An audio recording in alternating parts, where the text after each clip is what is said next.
So guys, भले ही यार WWE Cody Rhodes को भरपूर प्यार दे रही हो, उनको कभी स्पेशल ट्रक दे रही हो या फिर स्पेशल अपीयरेंस दे रही हो या फिर हर जगह पर बुक कर रही हो, लेकिन आपको क्या लगता है ये चीज हमेशा से उनके साथ होती आई थी? ऐसा बिल्कुल भी नहीं था। चलो मैं आपको बताता हूँ, क्योंकि 10 साल पहले जब कोडी रोड्स अपने स्ट्रगलिंग पीरियड पर थे WWE में, तो उनके मैचेस किए जाने थे और एक मैचेस उनका चूज हुआ था रेसलमेनिया 29 में, जहाँ उनकी टीम कोडी फेस करने वाली थी द टीम ऑफ फंक अडैक्टर्स के साथ। बट इससे पहले कोडी रोड्स अपने मैच के लिए तैयार होते, टाइमिंग के इश्यूज के चलते WWE ने मैच को इमीडिएटली कैंसिल कर दिया एंड सारी जगह पर इमीडिएटली रोक लगा दी जहाँ पर ये मैच ऑफिशियली एडवर्टाइज किया जाना था। सो हमेशा से it was not that easy for the American nightmare Cody Rhodes. There is a reason कि कोडी रोड्स क्यों हमेशा कहते हैं कि from undesirable to undeniable. WWE में हमेशा सबको उस तरीके से प्यार नहीं मिलता। अगर आज कोडी रोड्स इतने बड़े नहीं होते ना, तो WWE ने रेसलमेनिया का मेन इवेंट तो छोड़ो, उनको एक ओपनिंग मैच तक नहीं देती। तो थोड़ी सी पार्शियल तो है WWE, लेकिन आप पार्शियल मत हो जाना, क्योंकि आपको ये वीडियो पूरी देखनी है। एंड नाउ आप देख रहे हैं रेसलमैनिक्स एंड सब्सक्राइब करना तो बनता है। वेल देखो, हम सब जानते हैं कि कोडी रोड्स ने WWE में 2006 से लेकर 2016 तक काम किया, जिसके चलते उन्होंने मल्टीपल पर्सनालिटीज को प्ले किया WWE में, जैसे dashing Cody Rhodes, not so dashing Cody Rhodes, broken nose Cody Rhodes and the Stardust. And इसी के साथ कोडी रोड्स ने बहुत सारी चैंपियनशिप भी जीती, जैसे intercontinental championship, tag team championship और भी बहुत सी चीजों को अकॉम्प्लिश किया उन्होंने WWE में। लेकिन असली सवाल तो ये उठता है कि जब उन्होंने इतना सब कर ही लिया था, तो उन्होंने WWE को छोड़ा ही क्यों? कभी तो ये बात आपके मन में आई होगी कि इतना सब करने के बावजूद भी क्या गलत हो गया। तो चलो हम आपको इसका जवाब दे ही देते हैं। तो असल में बात ये है कि ऐसा कभी नहीं था कि WWE को कोडी रोड्स से कोई प्रॉब्लम थी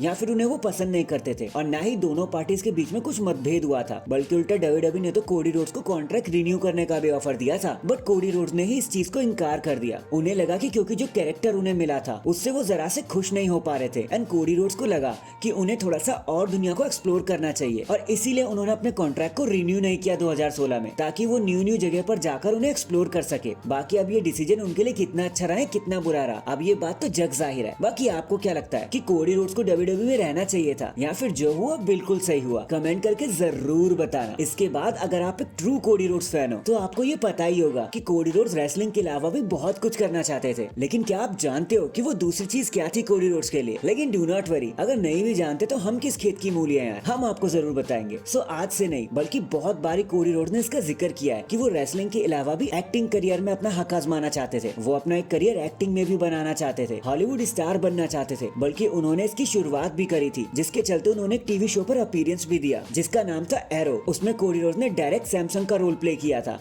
बाकी हाँ, कोडी रोड्स का एक्टिंग करियर उतना तो नहीं चल पाया जितना उन्होंने एक्सपेक्ट किया था, बट फिर जो उन्होंने रेसलिंग में कर दिखाया उससे तो आज पूरी दुनिया देख रही है। तो #रिस्पेक्ट कोडी रोड्स। आप जो भी करते हो यार एकदम कमाल करते हो। होप एक्टिंग में भी आपका कुछ कमाल हो जाए तो मजा आ जाए। क्या पता आप भी फ्यूचर हॉलीवुड स्टार बनते नजर आओ the Rock and John Cena के बाद। इन दी एंड भले ही कोडी रोड्स अपनी स्टोरी एंड करे या ना करे, लेकिन क्या आपने कभी ये सोचा है कि रेसलमेनिया के बाद the Rock and Roman Reigns क्या करेंगे? तो according to the reports, Roman Reigns ने तो सीधा सीधा ब्रेक ही मांग लिया WWE से कि भाई मुझे तो आराम चाहिए। तो रोमन रेंस का तो पक्का ही है, वन वे और दी अनदर रोमन रेंस से क्लियर ब्रेक पर चले जाएंगे आफ्टर रेसलमेनिया। लेकिन व्हाट अबाउट द ड्रामा बोल द रॉक, वो क्या करने वाले हैं? तो रॉक का भी कुछ यही प्लान है कि उन्हें ब्रेक चाहिए, क्योंकि देखो answer is simple, the Rock is super busy. क्योंकि after WrestleMania the Rock immediately अपनी मूवीज के शूटिंग पे चले जाएंगे, तो हो सकता है कि वो सऊदी अरेबिया के शो पर भी अटेंड ना करे, जिसके चलते the Rock and Roman Reigns दोनों ही हमें एक लंबी छुट्टी पर जाते हुए नजर आएंगे। एटलीस्ट समर स्लैम तक तो वो गायब रहने वाले हैं। So that is it guys, अभी के लिए तो बस इतना ही। आप मुझे बताना कौन सा फैक्ट जानकर कोडी रोड्स का आपको ज्यादा मजा आया, कमेंट करके जरूर बताना। एंड चैनल पर नया है तो चैनल को जल्दी से लाइक एंड सब्सक्राइब कर दो। बाकी मैं मिलता हूँ आपसे किसी और अपडेट के साथ, तब तक के लिए अपना ख्याल रखें और खुश रहें।